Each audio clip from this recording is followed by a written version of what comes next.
Ferreira, faça uma apresentação sua, pequena, sucinta, onde você nasceu, o que foi determinante na sua formação, como você desenhava de criança, se você teve desde cedo esse talento.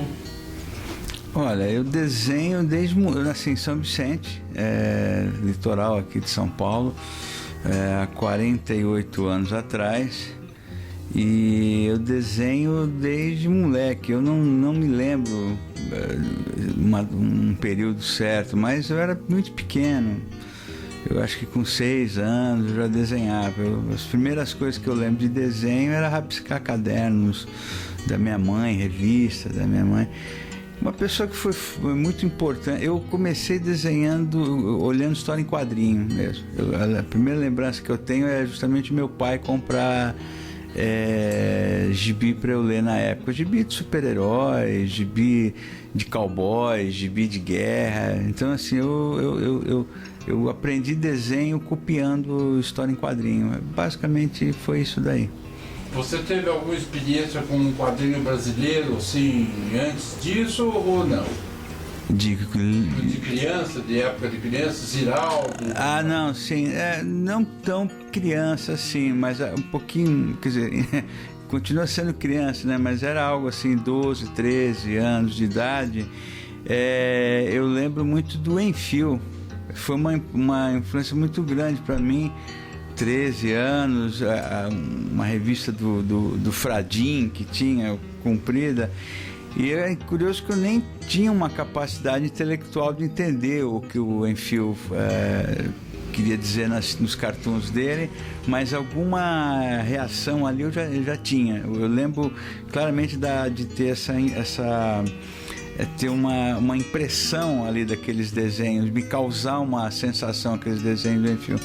E na época também tinha muito quadrinho de terror, uns quadrinhos de gênero mais de drama, assim, nacionais, que saíam, né, que saíram no final dos anos 60 e ainda em meados dos anos 70 era fácil de você achar em banca, não é que nem hoje que as coisas somem muito rápido. E teve um desenhista italiano que morou no Brasil que fez muito terror, que era o Nico Rosso. E foi um desenhista que foi um dos fundadores da Escola Pan-Americana de Arte, inclusive. O Nico Rosso foi muito importante para mim. Eu lembro que ele foi, acho que, o primeiro desenhista assim, que eu gostar do desenho dele. Assim. E molecão mesmo, já gostava das mulheres que o Nico Rosso fazia, aquelas fêmeas fatais de quadrinho de terror e tal. E o traço dele. Algo nessa linha meio vampirela, assim. Então isso me ganhou muito. Depois você vai descobrindo outros desenhistas, assim, veio, aí eu já era mais adolescente, né? Veio o Laerte, Angeli, Glauco, veio uns franceses. O Manara, o Moebius veio primeiro, né? O Moebius veio na coisa do desenho, né? Que era acho que foi o primeiro desenho que eu lembro de eu ficar impressionado da riqueza de detalhes, de profundidade. Então aquilo é um objetivo que ainda hoje eu tenho no meu desenho. Meu desenho, alguns trabalhos meus costumam ser hiper detalhados. Isso vem do Moebius, eu achava bonito. E o Manara também, pela coisa da mulher sensual, né? Eu tive mais, hoje em dia no meu quadrinho não tenho tanto, mas porque as mulheres do Manara, mais do que serem gostosonas, né, popozudas, que elas não são, elas eram extremamente elegantes. Isso eu acho bonito. Ainda hoje eu acho bonito. Valentina também, mas era também estética. O Guido Crepá, né, ele tinha uma estética no desenho, que aquilo foi muito importante para mim. Aquilo foi importante. Fala um pouquinho do seu processo criativo, o que você costuma fazer, se tem alguma superstição, se tem algum ritual, alguma coisa que você pratica. Para fazer uma história em quadrinho? Não tem nada. Não, mas eu sou cheio de mania. Eu sou muita mania, tem muita mania, muita. Desde querer trabalhar com aqueles lápis que estão na mesa, tem que ser aquele lá, é um determinado tipo de papel que eu uso para uma história, para outra eu uso outro. Eu sou cheio de mania. Mas, assim, por exemplo, tem um trabalho meu que é o Yeshua.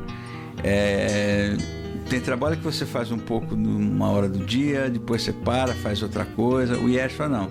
Eu tenho que pegar ele de cedo e ir até a noite. Porque como é um trabalho bem pessoal, então tem aquela coisa de eu ir me esquentando no decorrer do dia e me dedicando só a ele, assim. Como eu já publiquei, são 3 volumes, eu já publiquei 2. No feitio do primeiro eu tinha um processo de músicas que eu tinha selecionado, como Saber a Vida de Jesus, músicas do Oriente Médio, músicas daquela região, então eu punha para ouvir, para dar clima. Então tinha todo esse processo de trabalho, mas no geral não. No geral eu pego a história, se é uma história minha que eu escrevi, eu dou uma estudada nos personagens e esboço ali a página e vou desenhar já. Eu não tenho muita... mais ou menos, né? Tem um pouco, mas não é nada que me comprometa eu fique obcecado ali para fazer o trabalho. Você gosta de música para se inspirar, para trabalhar? Você trabalha com música? Olha, eu gosto de trabalhar com algum barulho. Então, por exemplo, às vezes eu ligo o rádio e fico escutando, ou internet, fico escutando palestra, debate, entrevista. Às vezes eu preciso escutar música. Às vezes eu estou fazendo algo e estou escutando um outro gênero. Por exemplo, estou trabalhando uma ilustração mais séria, ali estou ouvindo rock, entendeu? Então não tem. Agora, por exemplo, no caso do Yeshua ali, eu ainda hoje de vez em quando eu ponho músicas ali para dar um clima. É questão de concentração mesmo, né? Questão de você. Agora, tem uma coisa que foi engraçada. Quando eu fiz o primeiro volume do Yeshua, eu fiz uma experiência. Como eu sou muito ligado com questões espirituais, meditação, essas coisas, eu peguei um tema de meditação de um compositor, eu acho que ele é alemão, ele chama Deuter.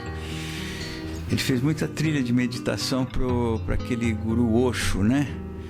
E eu pus uma meditação dele chamada Whirling, que é baseada numa meditação sufi, aquela que os caras ficavam girando ali, né? E eu fui desenhar uma determinada sequência da história ali, do primeiro livro, e fiquei trancado aqui no estúdio, escutando, e trabalhei acho que 2 horas ouvindo aquilo. Eu fiquei completamente em transe, assim. Eu acabei de desenhar, aí eu precisei abrir a janela, tomar um ar, era um sábado, tinha feira aqui na minha rua, eu fui comer um pastel. Então assim, mas que até eu brinco com o pessoal, não é nada tão esotérico assim, mas são os processos de trabalho que são legais, né? Você tem uma ideia do seu público desde que você começou a fazer coisas de sucesso? Você tem uma ideia do seu público, o público que é mais fiel a você? Olha, tem dois... A gente que faz quadrinho, a gente costuma ter... Como fica trancado dentro de um escritório, de um estúdio, a gente não tem muita noção. Quando você vai num evento de quadrinho, aí você vê as pessoas. O quadrinho hoje ele está muito voltado. Hoje está crescendo muito no país, mas ainda existe uma faixa jovem que consome. Tem um cartunista, amigo meu e uma figura notória aí no meio, que é o Spaca. Uma vez a gente conversando, ele falou assim: olha, Laudo, a gente faz quadrinho para velhos. Mas ele não falou isso de uma maneira pejorativa.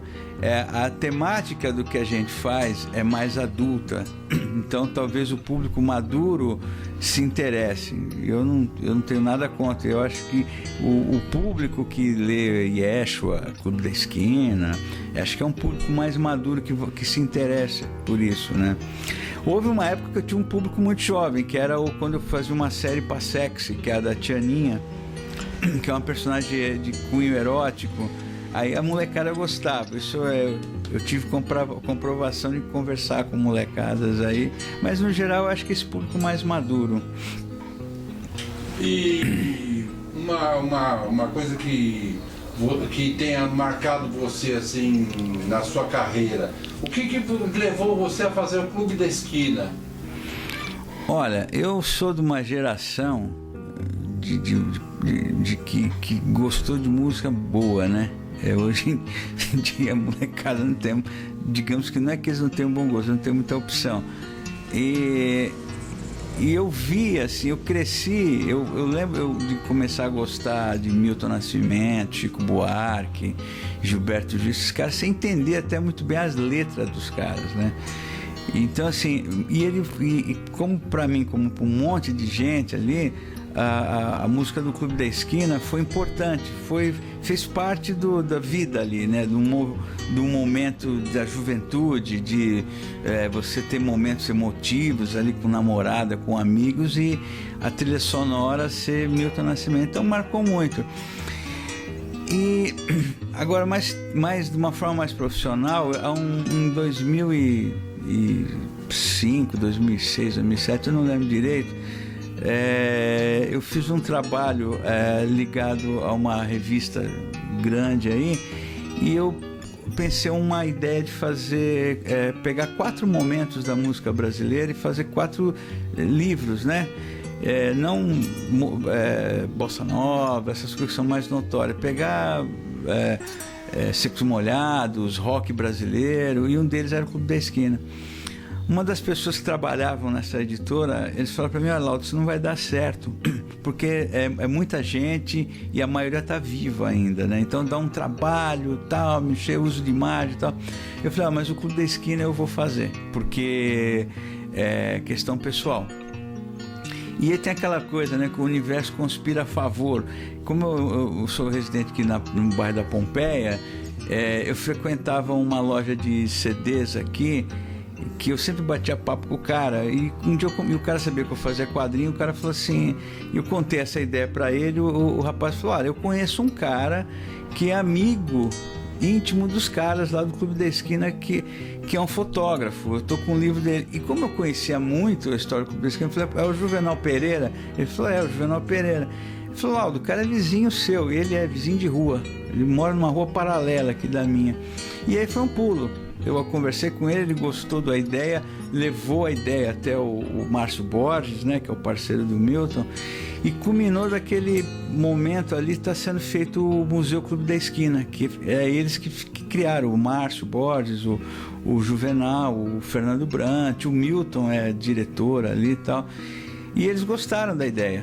Aí inicialmente eu fiz 15 páginas para o site deles, que fez um sucesso ali entre os fãs, aí a turma gostou da ideia, mas como eu sou ainda da época da leitura, não internet, né, leitura no papel, eu achava que aquilo tinha que virar um livro, e aí eu inscrevi o projeto no PROAC, que é, né, da Secretaria do Governo do Estado aqui. O projeto passou, virou um livro, e acabamos produzindo mais, eu e meu parceiro acabamos produzindo mais 25, 26 páginas, né? Já tinha feito assim, aí virou o livro, assim. E o quadrinho, antes de tudo, ele é uma homenagem minha para os caras, né? É bem nítido, no pós-fácil do livro eu deixei claro que essa coisa de ser uma homenagem minha para eles, já que eu não sei escrever letra de música, não sei cantar, eu fiz uma história em quadrinho. Basicamente é isso. Você falou de parceiros. Me fala um pouquinho desse negócio do processo de trabalhar com parceiros, trabalhar normalmente de parceria. Me conta um pouquinho dos seus parceiros mais constantes e... Olha, parceiro constante tem o Omar, que é parceiro, sócio meu do estúdio, que ele é arte finalista e colorista. Então, assim, parceria é um casamento, né? com algumas coisas que o casamento não tem, ainda bem. Mas assim, precisa ter uma sincronicidade, né? Porque eu já cheguei a fazer quadrinho com outras pessoas, mesmo antes de começar a fazer quadrinho com ele, e que deu bacana, mas é uma coisa até técnica ali, entendeu? Agora, a parceria com o Omar, a gente trabalha junto há mais de 16 anos, eu já não lembro muito bem a data. Então, assim, uma das coisas legais é que assim, o Omar compra as minhas ideias de quadrinho, né, de projeto. No caso, por exemplo, o Yeshua, que nós estamos fazendo há 12 anos, não é para qualquer um o cara embarcar num projeto e fazer uma história em quadrinho essa. E outra, que ele entende meu desenho muito bem. Isso que é importante. Ele, como um bom profissional que ele é, então ele cumpre bem a função ali, mas tem um a mais ali que ele entende o meu desenho. Então, assim, já aconteceu muitas vezes de eu passar as páginas, o lápis lá para ele, e o meu lápis é super definido, porque eu sou meio chato no jeito que eu quero o desenho, e nem conferir depois do que ele vê, sabe, pegar, olhar se o cara fez direitinho, não, porque eu tenho essa confiança. Então isso é importante. E a gente, além de tudo, se acabou, com o passar dos anos, virando grandes amigos. Então, assim, existe uma perfeita sintonia de cor, de quando ele trabalha com colorindo as histórias. Eu sou daltônico, embora eu pinte também, mas eu sou daltônico. Então, assim, e o Omar tem um grande entendimento de cor ali. Tem coisa que ele pinta ali que eu falo, olha, eu acho que ali podia ser assim, assim, assado. Mas aí ele vem com mais por esse conhecimento dele. Então, tem o André Diniz, que é um parceiro de roteiro. A gente trabalha bem menos, porque ele tem as coisas dele, né? Então, vez ou outra a gente faz alguma coisa junto.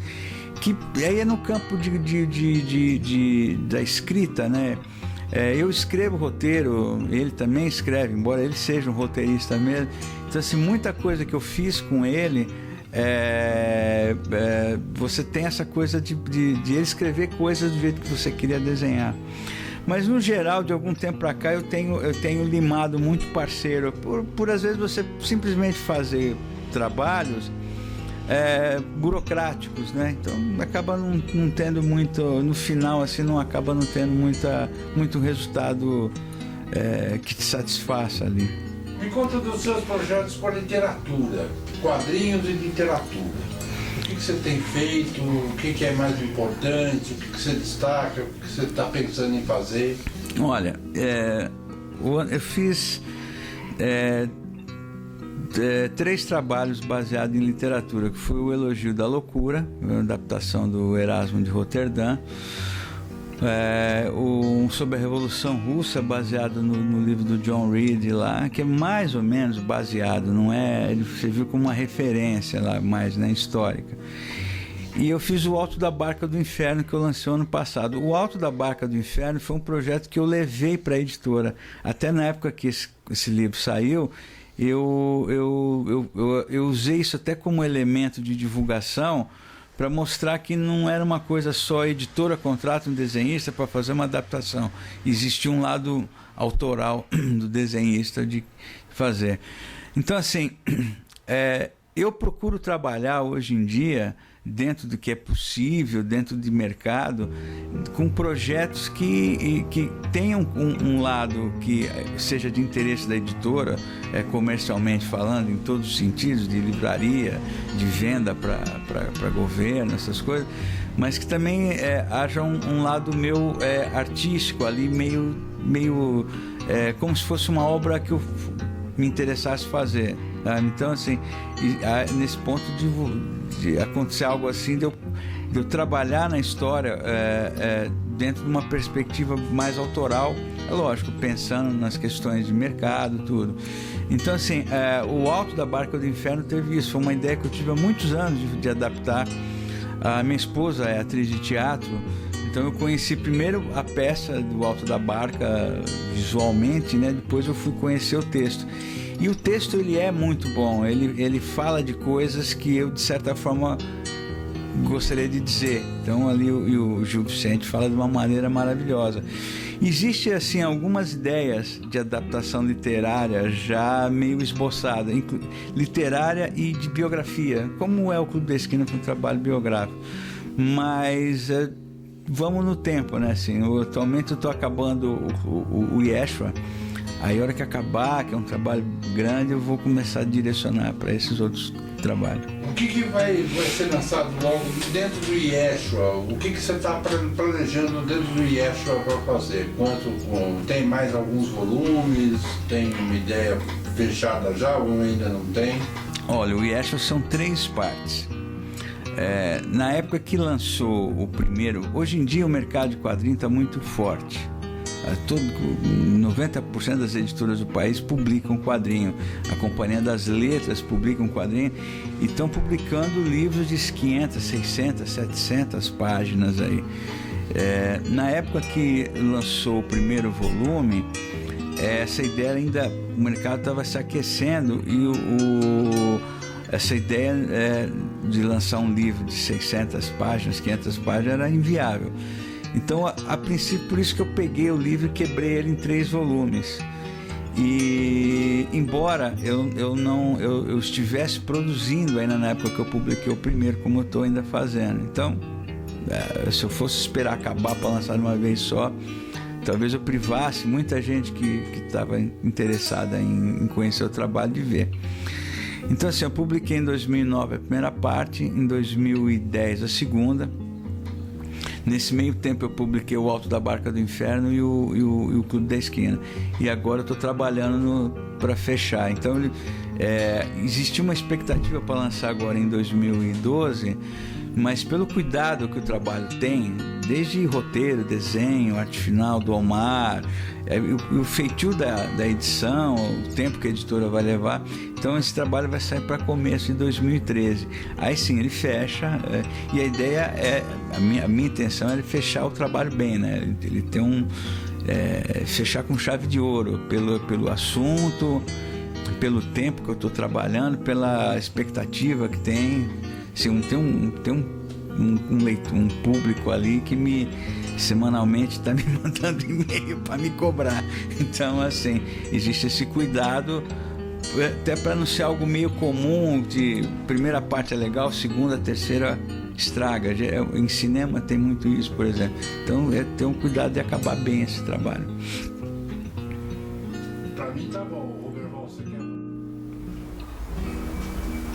Cláudio, uma mensagem para o público internauta da Visual Art TV, da sua experiência, do que você tem visto nos últimos tempos dentro das artes visuais. Bom, primeiro agradecer ao espaço, ao interesse em conhecer um pouco do que eu faço aqui, do meu trabalho. Em geral, para o pessoal, para a rapaziada que está começando a trabalhar com desenho, a gente vive tem essa questão que eu falei das editoras, mas a internet hoje em dia, a gente está num programa de internet, né? A internet hoje em dia ela é um campo vasto para todo mundo, então o mundo ficou pequeno, né, com a internet.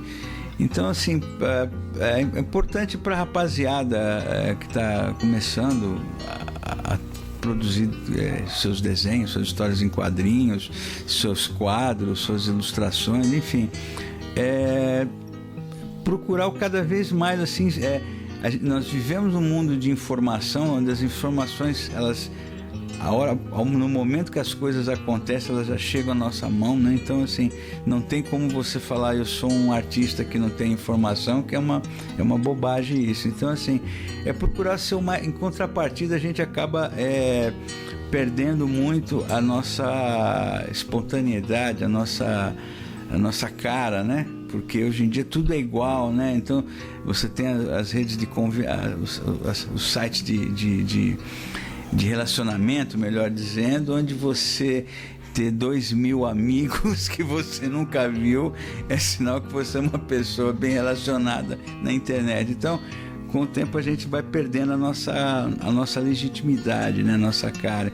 Então é importante para o artista procurar, o jovem artista procurar a sua verdade, qual é a sua cara, né? O que ele está querendo dizer hoje em dia, e tá bem atento a isso para não se perder no meio desse turbilhão aí de coisas assim, porque de um jeito ou de outro acho que é o que, no fim das contas, acho que é a pessoa que é honesta com o que está fazendo é o que sobra, é o que fica, né? O resto vai passando, como passaram outras redes sociais, vieram novas, o mundo vai por aí.